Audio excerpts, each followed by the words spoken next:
कर जोरूं विनती करूं, धरूं चरण पर शीसे। गुरु राम देवानंद जी महाराज ने दियो नाम बख्शीसे। कोटि कोटि सजदा करूं, कोटि कोटि प्रणाम। चरण कमल में राखियो, मैं बंदी जाम गुलाम। कबीर ये तन विष की बेलड़ी, गुरु अमृत की खान। शीस दिए जो गुरु मिले, तो भी सस्ता जाने। सात दीप नौ खंड में, गुरु से बड़ा ना कोई। करता करे न कर सक, गुरु कर सो होय।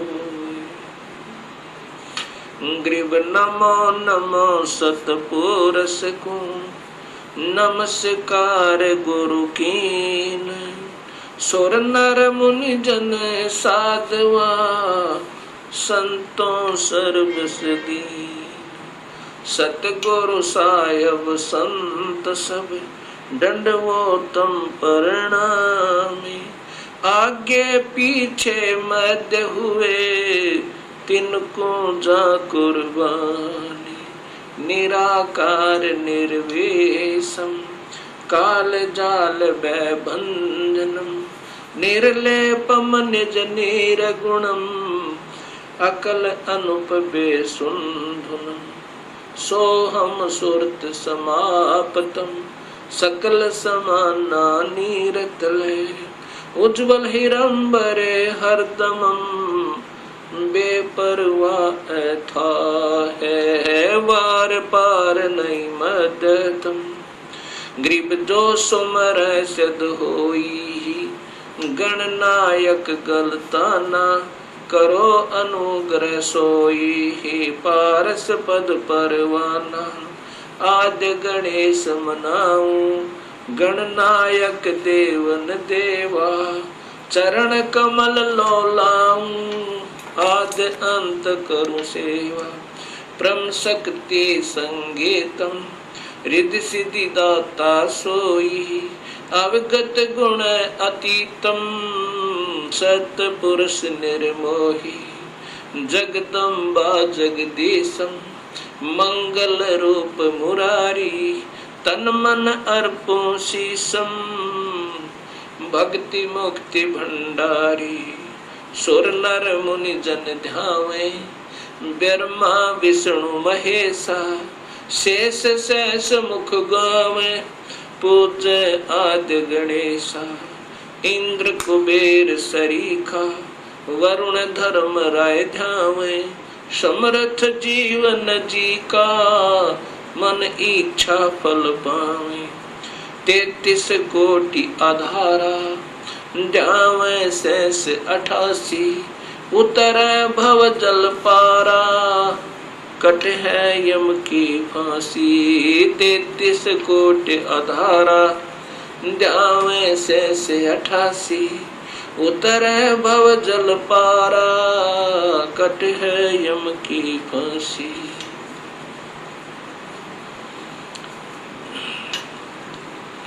कबीर लूट सको तो लूटियो, राम नाम की लोटी। पीछे फिर पछताओगे, प्राण जहांगे छूटे। नहीं भरोसा देही का, विनस जावे छन माही। श्वास उसास में सुमरण करो, और यतन कछु नाही। कबीर श्वास श्वास में नाम जपो, व्यर्था श्वास मत खो। ना जाने इस श्वास को, आवण होक न हो। राम रटत कोठी भलो, चू चू पड़े जो चामे। ये कंचन दे किस काम की, जा मुख नाही नाम। कबीर जिव्या तो वो ये बली, जो रटे हरि नाम। नहीं तो काट बगाइयो, मुख में भलो ना चामे। कबीर राम रटत कन्या भली, साकट भलो न पूते। बकरी के गल में गल थना, जा में दूध न मोहते। कबीर राम रटत दारिद्र भलो, टूटी घर की छाने। वो सुंदर महल किस काम के, जहाँ भक्ति नहीं भगवान।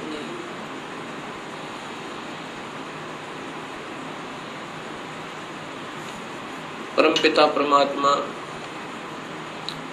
पूर्ण ब्रह्म भगवान कबीर साहिब की असीम कृपा से परिभाषा प्रभु की सर्वभक्त समाज के समक्ष पहुंची। इस सत्य ज्ञान को श्रवण करके तथा टीवी के ऊपर देखकर हजारों की संख्या में भक्त आत्माओं के श्रद्धा भरे पत्र तथा साथ में टेलीफोन के माध्यम से हमें उनके हृदय की पुकार, हृदय से की हुई प्रशंसा हमारे पास पहुंची। साथ में उनकी विनम्र शंकाएं भी आई। विनम्र भाव से उन्होंने प्रार्थना की कि जो आपने शास्त्रों के आधार पर यह सत्य ज्ञान समाज को दिया है, इसके लिए हम बहुत आभारी हैं। ऐसा स्वच्छ, ऐसा सत्य ज्ञान ये अभी तक कहाँ छुपा रहा, इसका कारण क्या रहा? ये हमारा दुर्भाग्य रहा कि अभी तक हमें ये सत्य ज्ञान नहीं पता चला, जबकि सभी शास्त्रों में और जो का तो प्रमाण मिला। अब ऐसे भक्त आत्माओं की अगर शंकाओं का समाधान नहीं हो पाया तो इस शंका रूपी कांटा फिर इस भक्ति रूपी मार्ग में बाधक बन जाता है।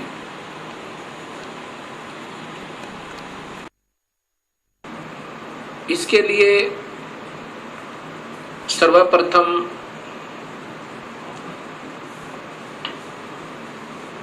सृष्टि रचना का ज्ञान होना बहुत जरूरी है। जब तक हम सृष्टि रचना को ढंग से नहीं समझ पाएंगे, तब तक हम इस सत्य ज्ञान को नहीं कैच कर सकते, नहीं पकड़ सकते, नहीं समझ सकते। सृष्टि रचना के बारे में अभी तक समाज को, भगत समाज को, अपना कोई समाज नहीं है, कोई धर्म नहीं है हमारा एक ही धर्म है, मानव धर्म, और जीव अपनी जाति है। ये सबसे पहले हमने याद रखना चाहिए। जीव हमारी जाति है, मानव धर्म हमारा, हिंदू मुस्लिम सिख ईसाई ये धर्म नहीं कोई न्यारा है। हम एक पिता की संतान है, हमारा एक ही बाप है, वो कुल मालिक पूर्ण परमात्मा। और पिछले इतिहास को अगर हम देखें, उसमें ना कोई हिंदू था, ना मुसलमान, ना सिख, ना ईसाई। आज हम कोई हिंदू बना हुआ है, इस मानव शरीर के समाप्त होने पर भक्तिहीन प्राणी अपने संस्कारवश कभी पशु बन जाएगा, कभी पक्षी बनेगा, कभी पानी के जलचर बन जाएंगे। जब हम पशु होंगे तो हमारी पशु जाति होगी, और जब हम पक्षी होंगे तो हम पक्षी जाति के प्राणी होंगे। और ये भी हो सकता है कि हमारा कोई पुण्य संस्कार बचा हुआ हो, पुनर्जन्म मानव का हो, तो हम, कोई हिंदू है वो मुसलमान के घर जन्म लेगा, क्योंकि हमारे पिछले संस्कार रले मिले हैं, अलग नहीं है। सिख धर्म लगभग 300 वर्ष पूर्व 10वें गुरु गोविंद सिंह जी के द्वारा ये निर्मित हुआ, इसका उत्थान हुआ। उससे पहले सब हिंदू थे। उनके पिछले नाम राजा राम, कृपा राम, रामचंद्र, चंद्रभान, इस प्रकार के हैं। 3-4 पीढ़ी से पूर्व के जितने पूर्वज हैं वो इन नामों पर हैं। ऐसे ही इससे पहले मुसलमान धर्म नहीं था। हजरत मोहम्मद जी ने एक विशेष पवित्र मार्ग बनाया था भक्ति का, लेकिन आने वाले समय में इसमें बहुत त्रुटियां बन गई। ऐसे ही पहले ईसा जी ने एक निर्मल भक्त समाज तैयार किया था, उससे पूर्व अब्राहिम जी ने, ऐसे ये आदम जी से पहले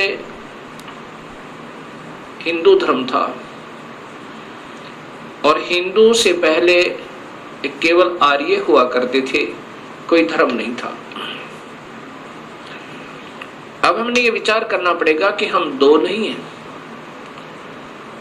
जहां से भी भक्ति प्रारंभ होती है वो निर्मलता के आधार पर है। बीड़ी, शराब, मांस, तंबाकू उसमें कभी प्रयोग नहीं होता, और केवल एक प्रभु की ही साधना प्रारंभ होती है। आने वाले समय में उसमें त्रुटियां आ जाती हैं। मनमुखी गुरु लोग उसमें ढेर सारी त्रुटियां पैदा कर देते हैं, और जिसके कारण वो समाज का प्रारूप बदल जाता है, भक्त समाज का, उस धर्म का एक प्रारूप बदल जाता है, वास्तविकता नहीं रहती। फिर ऐसे ही सदियों उपरांत फिर ये मार्ग प्रारंभ होता है। उसमें प्रारंभकर्ता को कठिनाइयां अवश्य आती हैं। समाज समझता है कि ये निंदक है, सभी को की साधनाओं को गलत बता रहा है। बिल्कुल नहीं, गलत उनको लगेगा ये मार्ग जिनको स्वयं शास्त्रों का ज्ञान नहीं, और उनके गुरुदेव अधूरे हैं, जिन्होंने आज तक ये नहीं बताया कि ये सृष्टि कैसे रचेगी, जबकि शास्त्रों में विद्यमान है ये सारा ज्ञान। अब सबसे पहले हमने सृष्टि रचना का सही ज्ञान होना चाहिए। तो अब दास आपको सृष्टि रचना बताना चाहेगा। सर्वप्रथम केवल एक ही प्रभु था, उसका नाम कबीर है। वास्तविक नाम उस परमात्मा का कबीर है। वो अनामी लोक में, अकय लोक में रहता था, और वहीं पर हम सब जीव उसी परमेश्वर कबीर में समाये हुए थे। उसके बाद उस परमात्मा ने स्वयं प्रकट होकर, अर्थात अपने उस अनामी लोक में स्वयं ही 3 नीचे के लोकों की और रचना की। अलख लोक, अगम लोक, फिर अलख लोक, और नीचे का सतलोक। फिर सतलोक में आकर के उस परमेश्वर ने अन्य रचना की। सर्वप्रथम एक शब्द से 16 द्वीपों की रचना की। उसके बाद 16 शब्द फिर उच्चारण किए, उनसे अपने 16 पुत्रों का निर्माण किया, उनकी शब्द से उत्पत्ति की, वचन से। और उनको उन 16 द्वीपों में रहने की आज्ञा दी। उनमें से एक पुत्र अचिंत को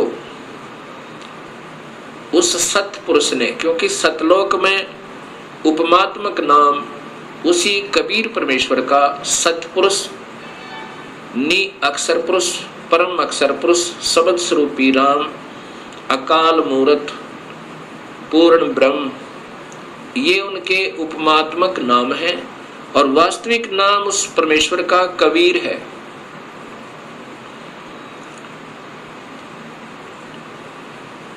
सतलोक के अंदर सतपुरुष ने अपने पुत्र अचिंत से कहा कि आप यहाँ की अन्य सृष्टि रचना को करो मेरी शक्ति तक। अचिंत ने अपनी शब्द शक्ति से अक्षर पुरुष परब्रह्म की उत्पत्ति की और उससे कहा कि मेरा सहयोग दो यहाँ सतलोक में अन्य सृष्टि रचना करने का। अक्षर पुरुष अर्थात ये परब्रह्म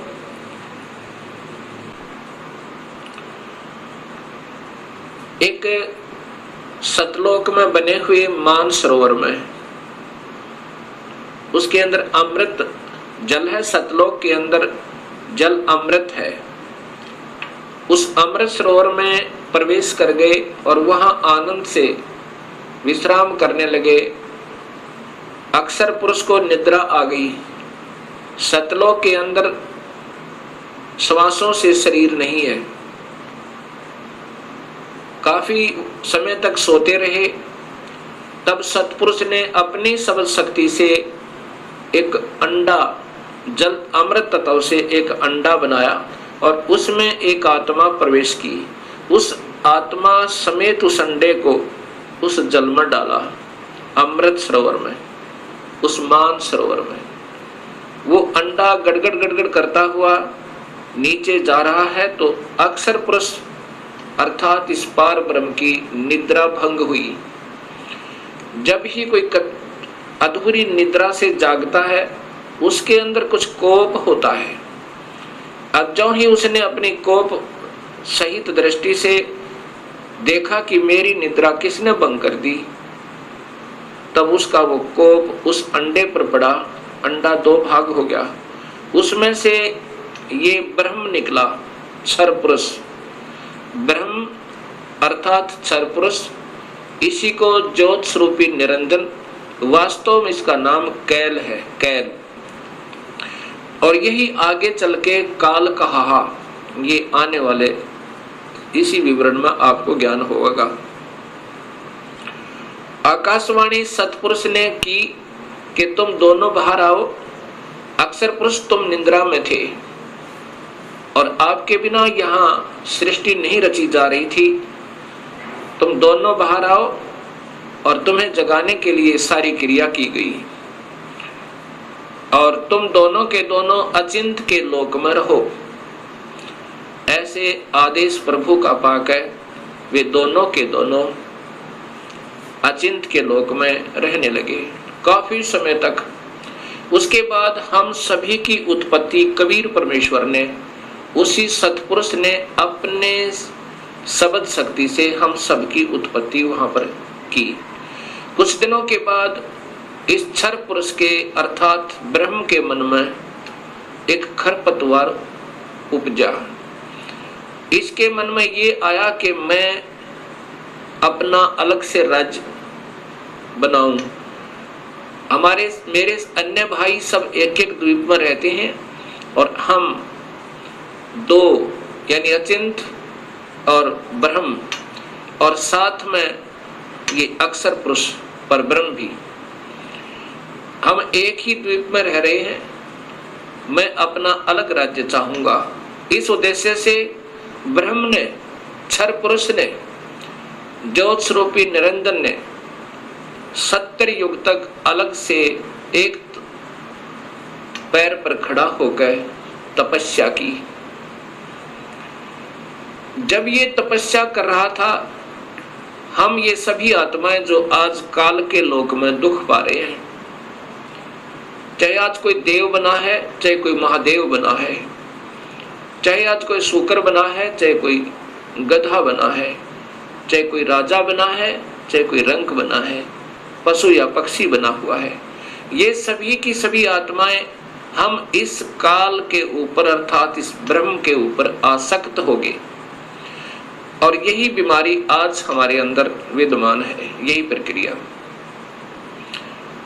जैसे ये नादान बच्चे किसी हीरो और हीरोइन को देखकर उसकी अदाओं के ऊपर इतने आसक्त हो जाते हैं कि वो अगर आसपास कहीं किसी शहर में वो हीरो, वो अभिनेता या अभिनेत्री आ जावे, लाखों की संख्या में उनके दर्शनार्थ भीड़ उमड़ जावे और लेना एक न देने दो, कुछ मिलना नहीं उससे।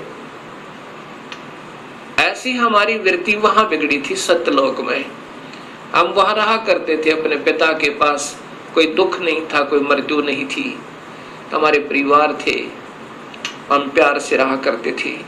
लेकिन वहां हम अपने पति भर्ता पद से गिर गए, अपने मूल मालिक उस पूर्ण ब्रह्म जो सर्व सुखदायी सदा सहाय आत्मा का आधार वास्तव में भगवान है, जो जीव को दुखी नहीं करता, जन्म मरण के कष्ट में नहीं डालता, कुत्ते और गधे नहीं बनाता, उसको छोड़कर और हम इस काल यानी ब्रह्म के ऊपर आसक्त होगी।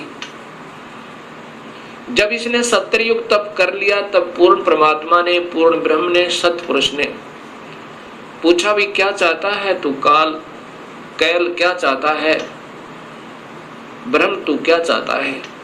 तब इस ज्योत स्वरूपी निरंजन ने कहा कि पिताजी, ये स्थान जहां मैं रह रहा हूं ये कम है, मुझे अलग से राज्य दो। तब उस पूर्ण ब्रह्म ने इस ब्रह्म के तप के बदले में 21 ब्रह्मांड प्रदान कर दिए, जैसे 21 प्लॉट दे देवे कोई साहूकार पिता अपने पुत्र को। 21 ब्रह्मांडों को पाकर ये ज्योत निरंजन बड़ा प्रसन्न हुआ। कुछ दिनों के बाद इसके मन में आया कि इसमें कोई अन्य रचना करूं, उसके लिए कुछ समान पिताजी से मांगूं। इसने सत्ययुग तप फिर किया। तब सतपुरुष ने पूछा कि आप क्या चाहते हो, आपको 21 ब्रह्मांड प्रदान कर दिए। तब इस ब्रह्म ने कहा कि पिताजी, इसमें कुछ रचना करना चाहता हूं, कृपा रचना करने की सामग्री दीजिए। सतपुरुष ने इस ब्रह्म को 5 तत्व और 3 गुण प्रदान कर दिए। इसके बाद इसने सोचा कि ब्रह्म ने सोचा कि इसमें जीव भी हो, मेरा अकेले का मन नहीं लगता। इस उद्देश्य से 64 युग तप फिर किया। तब सतपुरुष ने पूछा कि क्या चाहता है ज्योत निरंजन, अब तो तुझे मैंने जो मांगा सो दे दिया। तब ब्रह्म ने कहा पिताजी, कृपा मुझे जीव प्रदान करो, मेरा अकेले का दिल नहीं लगता है। उसमें पूर्ण ब्रह्म सतपुरुष कबीर परमेश्वर ने कहा कि ज्योत निरंजन, तेरे तप के बदले में राज्य दे सकता हूं और ब्रह्मांड चाहिए वो दे सकता हूं, परंतु ये अपनी प्यारी आत्मा, अपना अंश नहीं दूंगा तुझे। ये तो तेरे किसी भी क्रिया, धर्म, धार्मिक क्रिया से, तप से, किसी भी जप से नहीं दूंगा। हाँ, यदि वो स्वयं कोई जाना चाहता है अब सब इच्छा से, कोई हंस आत्मा, कोई भक्त आत्मा, तो मैं स्वीकृति दे सकता हूं, नहीं तो मैं अपनी इच्छा से नहीं कहूंगा, ये मैं नहीं दे सकता। इस बात को सुनकर ये ब्रह्मचर्य पुरुष ज्योत स्वरूपी निरंजन अर्थात जो भविष्य में फिर काल कहलाया, हमारे पास आया। आज हम जितने भी ये दुखी आत्मा इस काल के 21 ब्रह्मांड में पीड़ित हैं,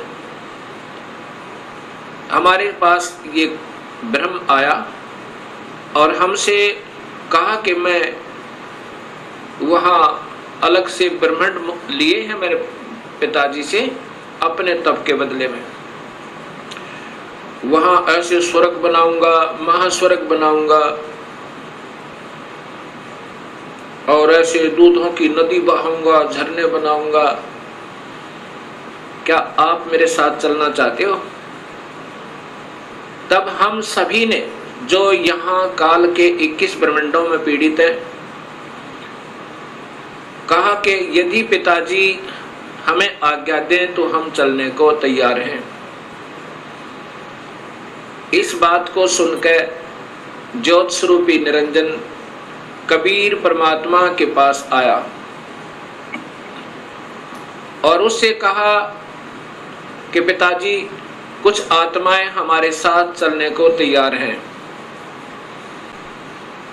सतपुरुष से कहा इस काल ने, ब्रह्म ने, कि पिताजी कुछ आत्माएं मेरे साथ चलने को तैयार हैं, उन्होंने सहमति दी है। तब पूर्ण परमात्मा सतपुरुष अर्थात कबीर देव ने, कबीर साहिब ने कहा कि यदि वो मेरे सामने स्वीकृति देंगी, जितनी भी आत्माएं हैं जो तेरे साथ जाना चाहते हैं,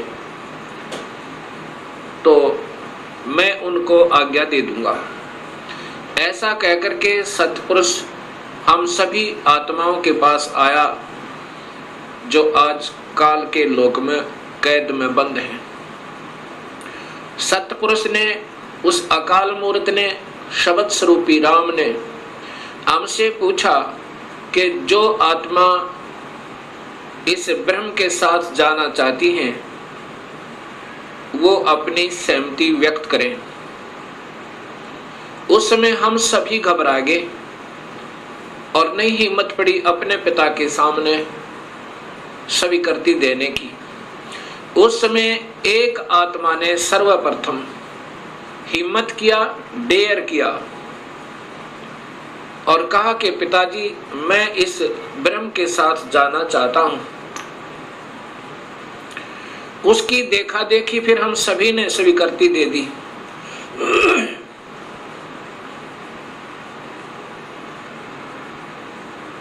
और जितनी भी आत्माएं उस समय स्वीकृति दी थी, सभी कबीर साहिब ने उनके नंबर नोट किए और जिसने सर्वप्रथम सहमति दी थी उस आत्मा का भी नंबर नोट किया और ब्रह्म से कहा कि ब्रह्म आप जाओ अपने लोक में, अब इन सभी आत्माओं को मैं विधिवत तेरे लोक में भेजूंगा। ऐसा कहकर के सतपुरुष ने अपनी शब्द शक्ति तय उस प्रथम स्वीकृति देने वाली आत्मा को एक लड़की का रूप बना दिया और उसको उसके अंदर एक शब्द शक्ति दे दी और हम सभी जीवात्माओं को उसे प्रकृति देवी भी कहते हैं, अष्टंगी भी कहते हैं और वही महामाया भी कहलाई। यहाँ 21 ब्रह्मांड की इस देवी को उत्पन्न किया अर्थात उस आत्मा का लड़की बनाया। फिर हम सभी आत्माओं को जो 21 ब्रह्मांड में आए हुए हैं उसके अंदर प्रवेश कर दिया, इस लड़की के शरीर में, प्रकृति देवी के शरीर में, अर्थात इसको अद्धा माया भी कहते हैं और यही आगे चलकर त्रिदेवों की माता कहलाई। प्रवेश कर दिया और कहा कि बेटी, तेरे को मैंने शब्द शक्ति दे दी है और जितने भी जीव काल कहे, ब्रह्म कहेगा तो बना देना। एक बार मुख से उच्चारण करेगी उतने ही नर और मादा ये जोड़े उत्पन्न हो जाएंगे। अपने पुत्र सहजदास से कहा, सहजदास जाओ अपनी बहन को उस ज्योत स्वरूपी निरंजन के पास छोड़ आओ और उसको बताना कि इस लड़की को, इस प्रकृति देवी को, अद्धा माया को मैंने सबद शक्ति दी है, ये जितने जीव तू कहेगा ये बना देगी। और जितनी आत्माओं ने स्वीकृति दी थी वो सभी इसके अंदर प्रवेश कर रखी हैं। सहजदास प्रकृति देवी को लेकर, अध्यामाया को लेकर ज्योत निरंजन के पास आया, उसके पास छोड़ दिया और कहा कि पिताजी ने ऐसे ऐसे कहा है, इस लड़की के पास सबद शक्ति है और जितने जीव तू कहेगा ये नर और मादा अपने शब्द से उत्पन्न कर देगी। ऐसा कह करके सहजदास अपने लोक में लौट आया, अपने द्वीप में आ गया। युवा होने के कारण लड़की का रूप निखरा हुआ था। इस ज्योत स्वरूप निरंजन ब्रह्म अर्थात क्षर पुरुष के मन में नीचता उत्पन्न हुई। जो आज सब जीवों में विद्यमान है, वही व्यक्ति, वही प्रक्रिया, वही ये बुरी आदत युवा लड़की को देखकर उसके साथ बद व्यवहार करने की चेष्टा इस क्षर पुरुष ने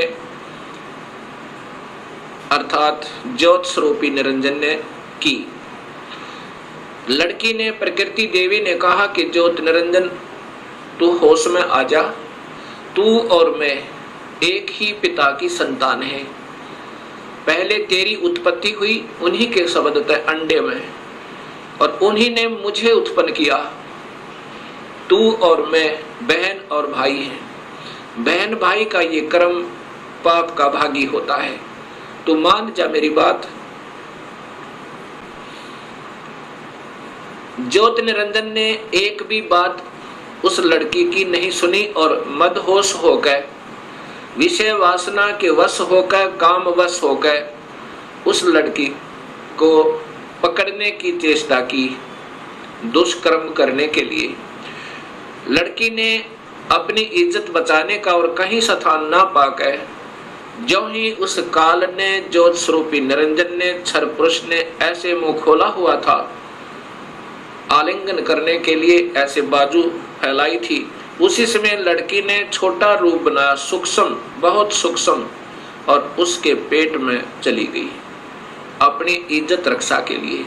वहां से अपने पिता से पुकार की, हे परम पिता, हे सतपुरुष, हे कबीर परमेश्वर, मेरी रक्षा करो।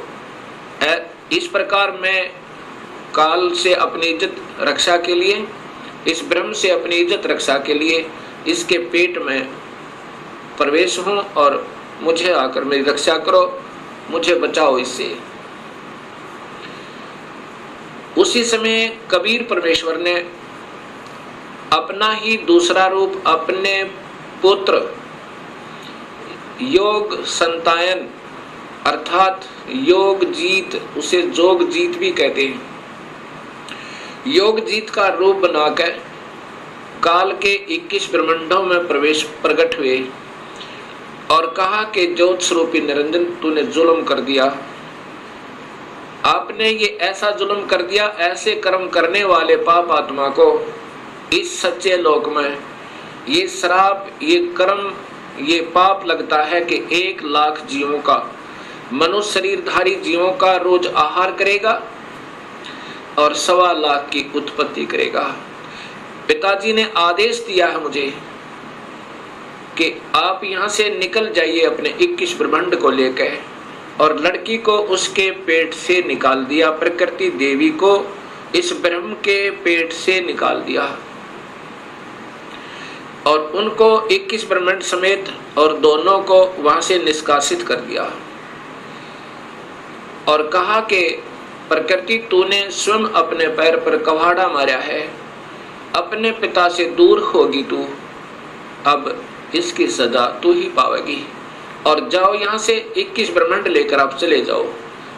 इतना कहते ही 21 ब्रह्मांड वायुयान की तरह वहां से चल पड़ा और वहां से सतलोक से 16 शंख कोश की दूरी पर नील पद्म शंख यानी 16 मिलियन 16 शंख कोस की दूरी पर ये 21 ब्रह्मांड आकर के स्थिर कर दिए कबीर परमेश्वर ने अपनी शक्ति तय। अब इस ज्योत स्वरूपी निरंजन के मन में फिर यही नीचता फिर उठी और कहा कि अब मेरा कौन क्या बिगाड़ सकता है, अब मैं मनमाना करूंगा। उस लड़की ने, प्रकृति देवी ने फिर प्रार्थना की कि ज्योत निरंजन अब भी तू मान जा। पहले तो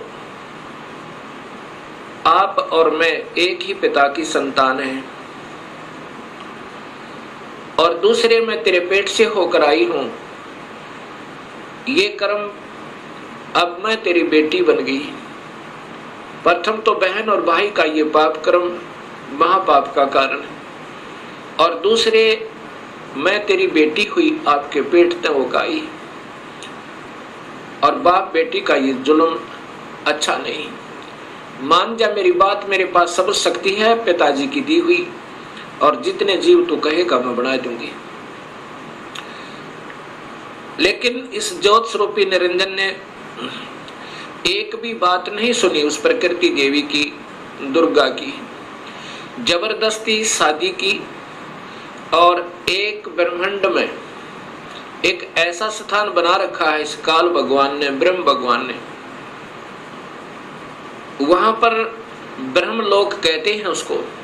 उस ब्रह्मलोक के अंदर इसने 3 स्थान बना रखे हैं, एक रजोगुण प्रधान, एक सतोगुण प्रधान और एक तमोगुण प्रधान। जब ये सतोगुण रजोगुण प्रभावित क्षेत्र में इस दुर्गा को अपनी पत्नी के रूप में रखता हुआ वहां रहता है, उस समय जो पुत्र की उत्पत्ति होती है उसका नाम ब्रह्मा रख देता है, उसको रजोगुण बना देता है। उसके बाद ये दोनों उस स्थान पर आ जाते हैं जो सतोगुण प्रभावित होता है। वहां पर जो पुत्र उत्पन्न होता है उसके अंदर सतोगुण आ जाते हैं, उसके अंदर सतोगुण आ जाते हैं, और उसका नाम ये विष्णु रखते हैं। तीसरे स्थान को तमोगुण प्रभावित बना रखा है। वहां रहकर अब इसी प्रकृति देवी दुर्गा के साथ जो पुत्र उत्पन्न करता है उसका नाम रुद्र शंकर शिव रखता है। ऐसे ही हर ब्रह्मांड के अंदर इस काल भगवान ने, ब्रह्म भगवान ने ये ब्रह्मलोक बनाए हैं, और वहां पर ये ऐसे ही कुछ समय के लिए प्रकृति देवी को अपने साथ रखता है, और उसके बाद वहां से अंतर्ध्यान हो जाता है। अब जब इसने इस लड़की को, प्रकृति देवी को बदनजर से देखा था, और ये लड़की प्रकृति देवी ने इसके पेट में शरण पाई थी, ज्योत निरंजन के पेट में, और फिर सतपुरुष ने अपने पुत्र जोगजीत का रूप बना करके आकर उसको निकाला था। उस दिन से इसका नाम काल पड़ा। कहा था कि आज से तेरा नाम काल होगा, और 1 लाख जीवों का, मनुष्य शरीरधारी प्राणियों का रोज आहार करेगा, और 1.25 लाख की उत्पत्ति किया करेगा। ये वहां पर सतलोक के अंदर ऐसा दुष्कर्म करने वाले को सबतः पाप लग जाता है। अब ज्योत स्वरूपी निरंजन काल ने अपनी पत्नी से कहा कि मैं ऐसे स्थान पर रहूंगा जहां पर कोई नहीं आ सकता, और आज के बाद मैं किसी भी 20 ब्रह्मांड के अंदर किसी भी व्यक्ति को, किसी भी प्राणी को आकार रूप में दर्शन नहीं दूंगा। मुझे निराकार समझा करेंगे, लेकिन मैं अपने वास्तविक रूप, काल रूप में अपने 21वें ब्रह्मांड में रहा करूंगा। वहां पर कोई नहीं आ सकता, ना ब्रह्मा आ सकता, ना विष्णु आ सकता, ना शिव आ सकता, और ना ही कोई वेदों में के अनुसार साधना करने वाले साधक आ सकते। मैं वहां रहा करूंगा। और सर्व कार्य मैं गुप्त रूप से किया करूंगा। तब प्रकृति देवी ने कहा कि निरंजन मैं तेरे वश होगी, अब कुछ भी नाच नचा। इतने बड़े ब्रह्मांडों को, इन 20 ब्रह्मांडों को मैं कैसे चलाऊंगी एक स्त्री की जाति, और तू मुझे छोड़कर जा रहा है, कहता मैं आज के बाद किसी को दर्शन नहीं दूंगा। तब ज्योत स्वरूप निरंजन अर्थात इस काल भगवान ने, ब्रह्म ने कहा कि प्रकृति चिंता ना करे, जो कुछ भी करूंगा वो मैं ही करूंगा, तुम तो निमित्त मात्र होगे और ये बच्चे ब्रह्मा विष्णु महेश ये भी केवल निमित्त होंगे, इन सब का रिमोट मेरे पास होगा, सब कार्य मैं करवाऊंगा, तू चिंता मत कर। और जब ये बच्चे थोड़े से सियाने हों इनको अचेत कर देना, जब ये बाल अवस्था से ऊपर उठे इनको अचेत कर देना और मेरा भेद मत बताना, ये समझ लेना ध्यान से, अगर मेरा भेद तूने इनको बताया तो मेरे से बुरा नहीं होगा, ऐसे उसको डरा धमका दिया। इस प्रकार ये काल उसके बाद निराकार कहलाता है, लेकिन ये आकार में अपने उस काल लोक में विद्यमान रहता है। जब ये बच्चे ब्रह्मा विष्णु महेश सियाने हुए तब तक इनको अचेत रखा गया। जब ये सियाने हुए उसमें ब्रह्मा को कमल के फूल पे, विष्णु को शेष सैया पे और शिव को एक कैलाश पर्वत पे इनको बेहोश रखा हुआ था और फिर वहां पर सचेत कर दिया। सबसे पहले ब्रह्मा को कमल के फूल पे इसी स्वयं ब्रह्म ने, काल ने अपने ही नाभि से एक कमल प्रकट किया। वो महाविष्णु, महाब्रह्मा, महाशिव रूप में, 3 रूप में ब्रह्मलोक में रहता हर ब्रह्मांड के अंदर। उस समय ब्रह्मा को उस कमल के फूल पर रख दिया। ब्रह्मा को ये नहीं मालूम कि मैं कहां से उत्पन्न हुआ, कौन मेरा माँ है, कौन मेरे पिता है। उसके बाद आकाशवाणी हुई कि तुम तप करो। ब्रह्मा ने 1000 वर्ष तक तप किया। फिर आकाशवाणी हुई कि सृष्टि करो। तब ब्रह्मा ने सोचा कि मैं काहे की सृष्टि करूं, सब जगह जल ही जल है, कहीं पृथ्वी दृष्टि गोचर नहीं हो रही है।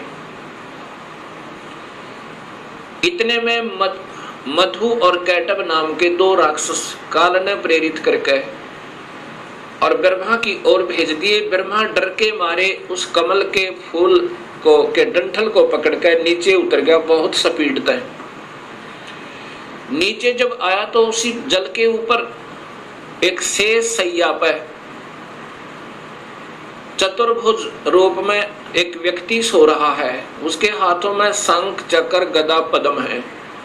जब ब्रह्मा वहां पहुंचा उसी समय उस वो विष्णु जी थे, जो त्रिलोकीय विष्णु जी थे, उनमें से एक शक्ति निकली, वो आकाश में छा गई।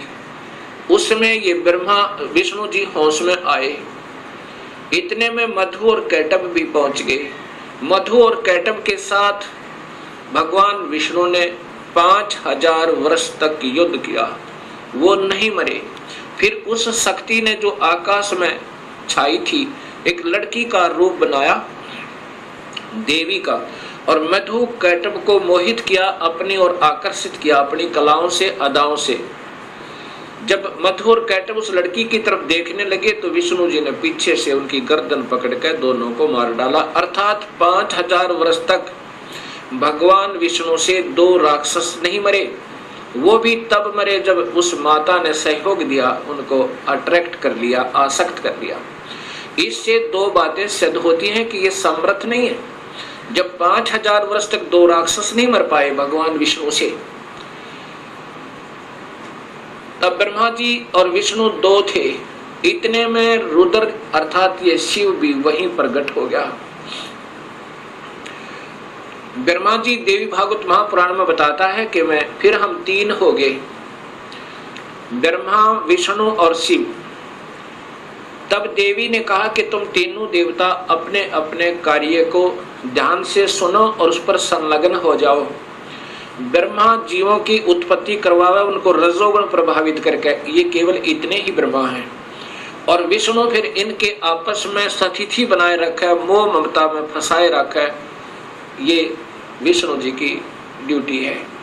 और शिव की ड्यूटी है कि ये संहार करे।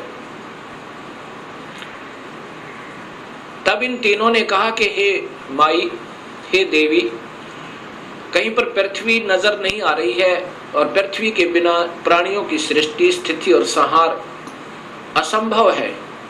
तब वो देवी मुस्काई और कहा कि तुम, इतने में एक विमान आया और कहा कि तुम तीनों के तीनों इस विमान में बैठो और चिंता मत करना, घबराइयो मत। उस समय ये तीनों के तीनों ब्रह्मा, विष्णु, महेश विमान में प्रवेश कर गए।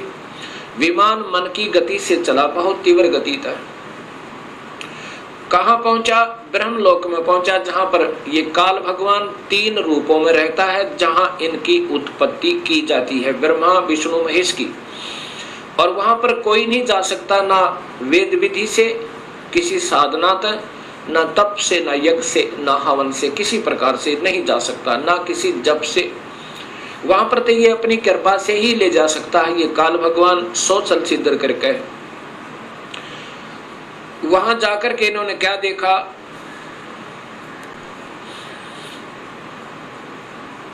एक इंद्र देखा वहां पे, क्योंकि वो महास्वर्ग के अंदर एक महा इंद्र है। उसके बाद फिर आगे विमान गया, वहां एक ब्रह्मा देखा। जब दूसरा ब्रह्मा देखा तो शिव और विष्णु ब्रह्मा जी से पूछने लगे कि हे चतुरानन, ये दूसरा ब्रह्मा कौन है? तब ब्रह्मा जी ने कहा, मुझे नहीं मालूम ये कौन है। उसके बाद विमान आगे चला। फिर क्या देखा कि एक त्रिनेत्रधारी भगवान शिव दूसरा देखा, जो नंदी वृषभ पर सवार थे, हाथ में त्रिशूल लिए हुए थे। उसके बाद इनका विमान आगे चला। वहां पर क्या देखा कि एक विष्णु और थे, और वहां बहुत सुंदर विशाल लक्ष्मी का एक भवन था, उसमें बहुत ऐश्वर्य के साधन उपलब्ध थे। उसके बाद विमान आगे पहुंचा। कहां गया? एक माई बैठी थी, जिसके शरीर में जैसे हजारों बिजलियां चमक रही हो, इतना तेज था, इतना नूर था, और वो प्रकृति देवी थी। ये ब्रह्मा, विष्णु, महेश की मां थी, मां है जो इन्होंने देखी। विमान वहां रुका। देवी एक विशाल भवन के अंदर विराजमान थी। तब उसने कहा कि तुम तीनों के तीनों जहाज से नीचे उतरो। हम नीचे उतरे। ब्रह्मा, विष्णु, महेश, ब्रह्मा बता रहा है देवी भागवत महापुराण में, नीचे उतरे। तब विष्णु जी ने ध्यान से देखा और कहा कि ये तो अपनी मां है। इस माई के दर्शन मैंने किए थे जब मैं बालक था, छोटा सा था।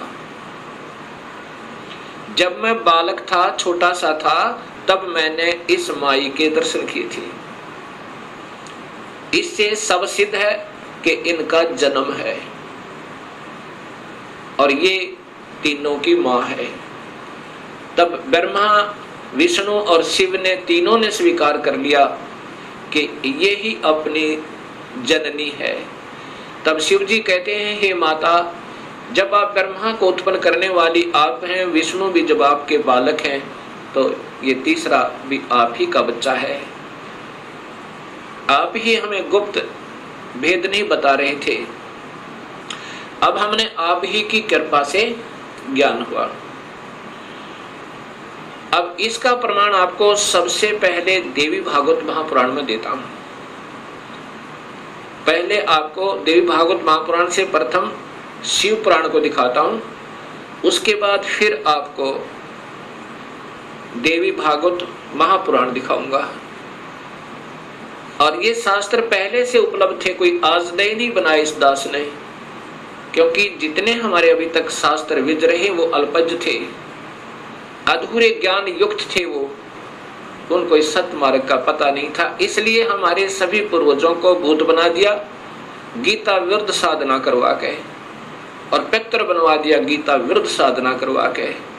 गीता में लिखा है कि देवी देवताओं की पूजा मत करो, ब्रह्मा विष्णु महेश की पूजा तक भी नहीं करनी है, तीनों गुणों की भक्ति नहीं करनी है। केवल ब्रह्म से प्रारंभ होती है भक्ति, और पूजा करनी है केवल पूर्ण ब्रह्म की। अब मैं आपको देवी भागवत, पहले आपको शिव महापुराण दिखाता हूं।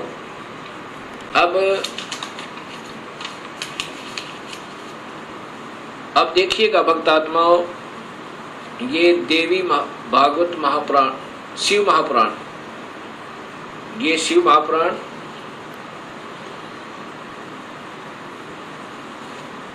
इसके अंदर आपको पता चलेगा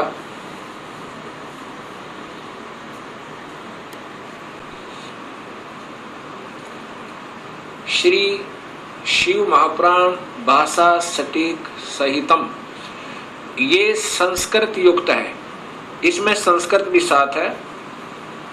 और ये शिवा भाषा टीका टीकोत्तम, टीकाकार है डॉक्टर ब्रह्मानंद त्रिपाठी, साहित्य आयुर्वेद ज्योतिष आचार्य, MA PhD DMCA, ये टीकाकार हैं इनके। और ये आपके समक्ष है, इसमें क्या लिखा है यहां देखिएगा।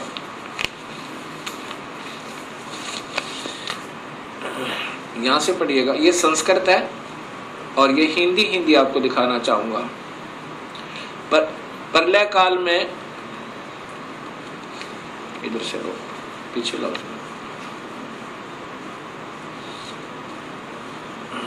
ए मुनिवर, प्रलय काल में भी शिव पार्वती का कभी वियोग न होने के कारण ही काशी को अविमुक्त अक्षेत्र कहते हैं।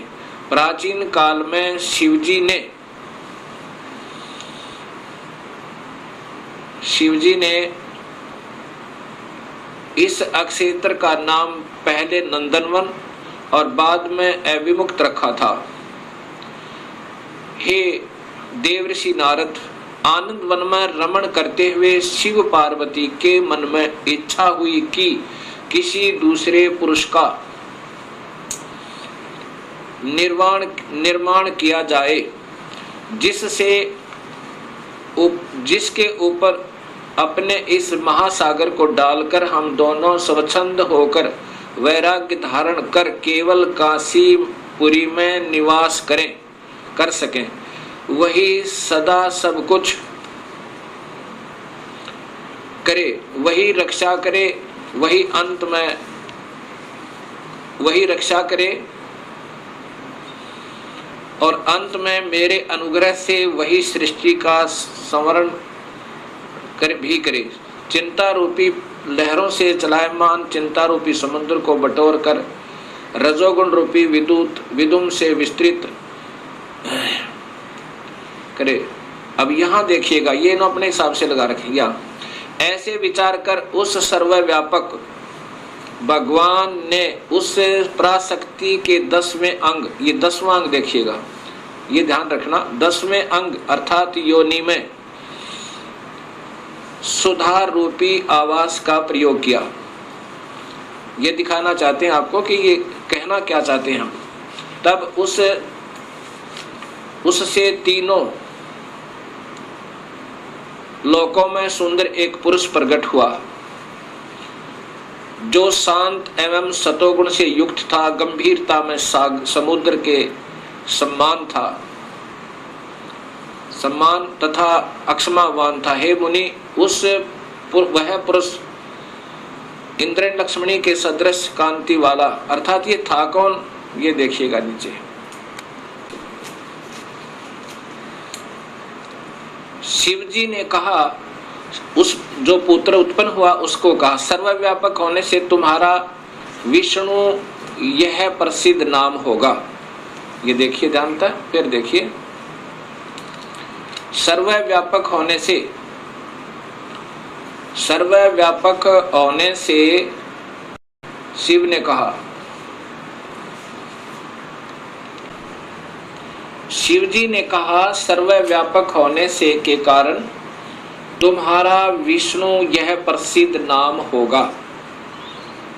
अब इससे सिद्ध हो गया कि शिव जी से विष्णु की उत्पत्ति। एक बार फिर लीजिए,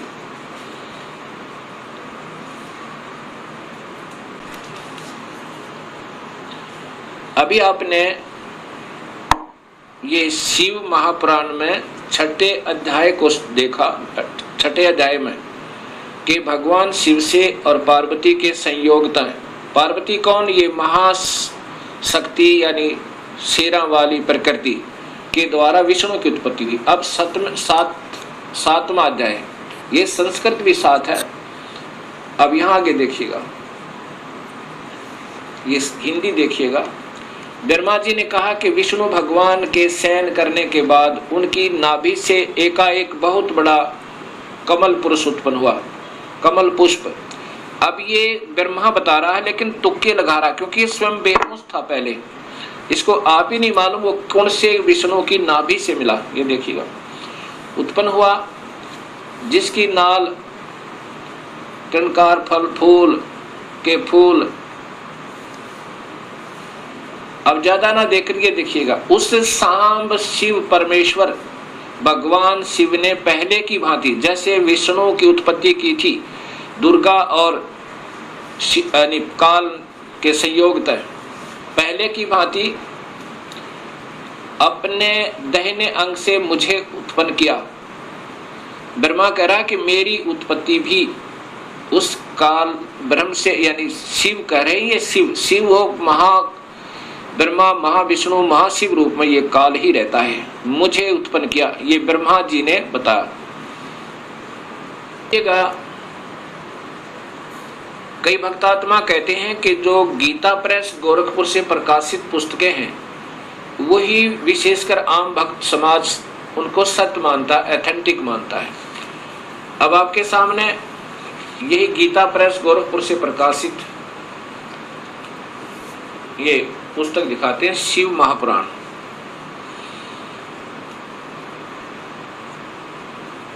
संक्षिप्त शिव महापुराण, और ये नीचे गीता प्रेस गोरखपुर से, और इसके छठे अध्याय में फिर यही प्रमाण है।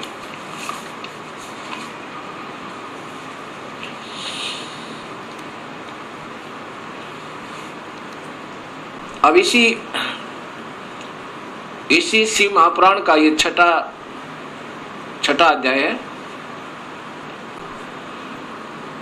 ये शिव महापुराण अध्याय नंबर 6, उसके बीच से सुना रहा हूं, आप इसको खरीद कर देख भी सकते हो। जिस परब्रह्म के विषय में ज्ञान और अज्ञान पूर्ण उक्तियों द्वारा इस प्रकार ऊपर बताए अनुसार विकल्प किए जाते हैं, उसने कुछ काल के बाद सृष्टि का समय आने पर द्वितीय की इच्छा प्रकट की। उसके भीतर एक से अनेक होने का संकल्प उदित हुआ। तब उस निराकार परमात्मा ने अपनी लीला शक्ति से अपने लिए मूर्ति आकार की कल्पना की। वह मूर्ति संपूर्ण ऐश्वर्य गुणों से संपन्न, सर्वज्ञानी, ज्ञानमयी, शुभ स्वरूपा, सर्वव्यापिनी, सर्वरूपा, सर्वदर्शनी, सर्वकारिणी, सबके एकमात्र वंदनिया, सर्वदा सब कुछ देने वाली और संपूर्ण संस्कृतियों का केंद्र थी। उस शुद्ध रूपणी ईश्वरीय मूर्ति की कल्पना करके वह अद्वितीय, अनादि, अनंत, सर्व प्रकाशक, चिंत, सर्वव्यापी और अविनाशी परब्रह्म अंतर्हित हो गया। ये काल की कलाएं हैं सारी, और ये अनजान लेखक जिनको कुछ ज्ञान नहीं, इस काल को ही सब उपमा दे रहे हैं उस पूर्ण ब्रह्म के तुल्य, जो मूर्ति रहित परम ब्रह्म है। अब यहाँ मूर्ति हो गया और फिर मूर्ति रहित भी है। अब ये काल की ही कला है, वो क्या बन गया? शिव रूप में आ गया। उसकी मूर्ति यहाँ देखो, चिंतमय आकार भगवान सदाशिव है। ये काल ही निराकार है और यही फिर महाशिव, महाविष्णु और महाब्रह्मा के रूप में ये सब कलाएं करता है। अर्वाचीन और प्राचीन विद्वान इसी को ईश्वर कहते हैं। जितना जिनको ज्ञान है इस काल को ही ये ईश्वर कहते। उस समय एकाकी रहकर स्वेच्छानुसार विहार करने वाले उन सदाशिव ने अपने विग्रह से स्वयं ही एक स्वरूप भूता शक्ति की सृष्टि की, अर्थात वह देवी इसी के शरीर से निकली, वो निकाली थी पूर्ण परमात्मा ने, जो इसके पेट में शरण ले ली थी, कि जो उनके अपने श्री अंग से कभी अलग होने वाली नहीं थी। उस पराशक्ति को प्रधान प्रकृति, देखो प्रधान प्रकृति गुणवती माया बुद्धि तत्व की जननी विकार रहित बताया गया है। वह शक्ति अंबिका कही गई है और उसी को प्रकृति, ये ध्यान से देखना भक्तात्माओं, यही देवी अध्या माया, ये प्रकृति देवी, प्रकृति सर्वोश्वरी त्रिदेव जननी, यानी तीनों देवताओं की माँ, ब्रह्मा विष्णु महेश की माता, नित्य और मूल कारण कही सदाशिव द्वारा प्रकट की गई उस शक्ति की 8 भुजाएं हैं। अब ये स्वतः ही स्पष्ट हो गया कि यही प्रकृति देवी ब्रह्मा विष्णु महेश की माता है। और इसी में फिर आगे आता है कि ब्रह्मा और विष्णु की उत्पत्ति शिव से हुई। ये महाशिव काल है।